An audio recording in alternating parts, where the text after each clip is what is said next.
지식산업센터의 지신남 TV입니다. 자, 오늘은 왜 지식산업센터가 인기인가에 대해서 알아보도록 하겠습니다. 자, 첫 번째는요. 제가 사장학개론 멤버인데요.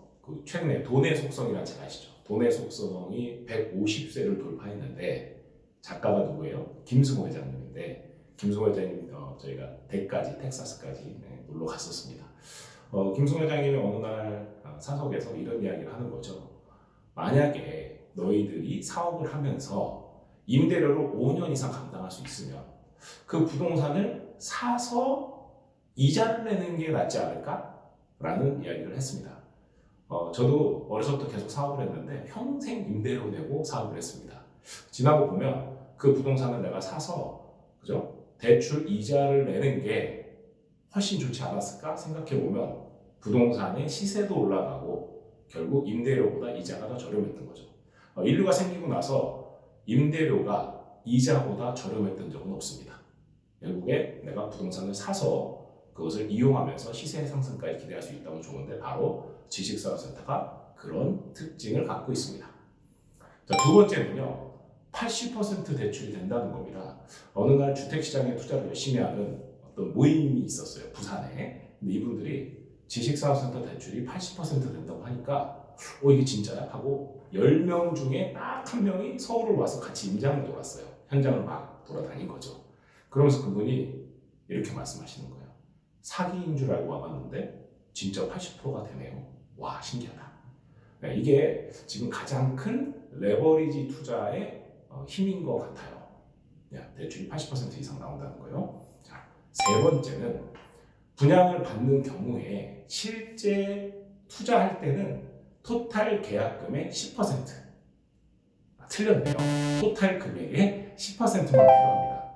계약금은 10%만 내면 되니까 예를 들어서 내가 3억짜리 물건을 살 때 계약금은 3천만 원이면 되는 거죠.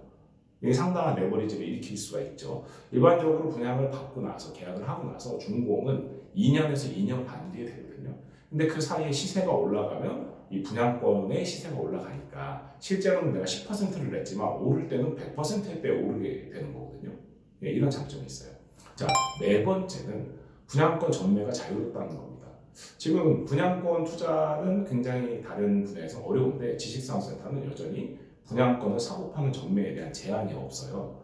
이게 굉장히 큰 장점으로 작용하고 있습니다. 우리가 계약금 10%만 내고 이 분양권 상태에서 시세가 올랐을 때 사고 팔 수 있는 이 시세 차익을 노려볼 수 있습니다. 다섯 번째는요. 100개를 소유해도 물론 과장됐습니다만 100개를 소유해도 합산해서 누진 과세 이런 게 없습니다. 우리가 종합부동산세 이런 것들도 없고요. 그런 점이 가장 큰 장점이라고 볼 수 있겠습니다. 그리고 여섯 번째, 월세 수익형으로 지식산업센터를 많이 좋아하셨었거든요. 그런데 최근에 보면 지식산업센터 시세가 많이 올랐어요. 그래서 월세와 시세 차이 두 마리 토끼를 잡는 일이 아주 잘 일어나고 있다. 물론 너무 뜨거워서 시세 차익이 빠르게 달성이 되는 경우에는 오히려 월세가 빨리 못 쫓아가죠. 그런데 요즘 굉장히 시장이 뜨거워지고 있거든요. 근데 지금 같은 때 오히려 월세를 잘 맞추겠다는 생각을 갖고 물건을 잘 선택하시면 내가 월세를 잘 받는 사이에 시세가 또 상당히 많이 올라주는 아주 좋은 성과를 달성하곤 합니다. 그래서 저는 개인적으로 지식산업센터를 월세 수익 추구형으로 접근하셔서 잘 세팅을 하는 마음으로 할 때 시세 차이까지 잘 얻을 수 있다고 생각을 합니다.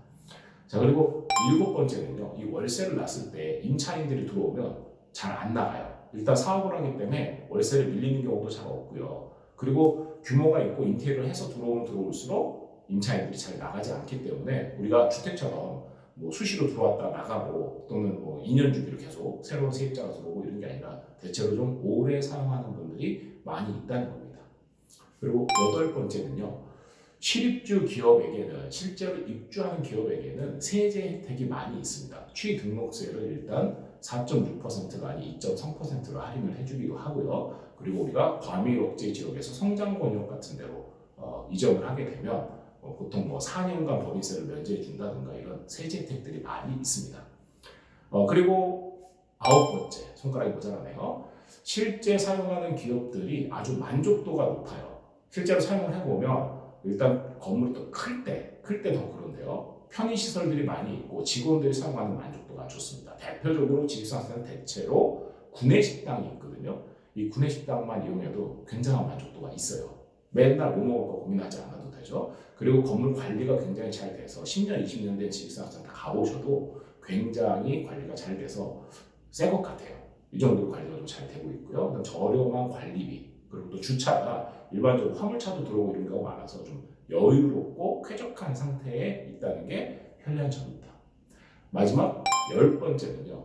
지금 물류의 시대가 돼서 다 아시겠지만 택배 이런 것들이 많잖아요. 근데 내가 소소한 사업을 하는데 물건을 자주 날른다든가 또는 뭐 택배를 보낸다든가 이럴 때 아무래도 차로 내가 짐을 날리기 편하고 또는 건물 내에 화물 엘리베이터가 잘 돼 있어서 이런 물류에 필요한 짐들을 편리하게 나를 수 있다는 점이 우리 지식사업센터의 또 큰 장점 중에 하나입니다.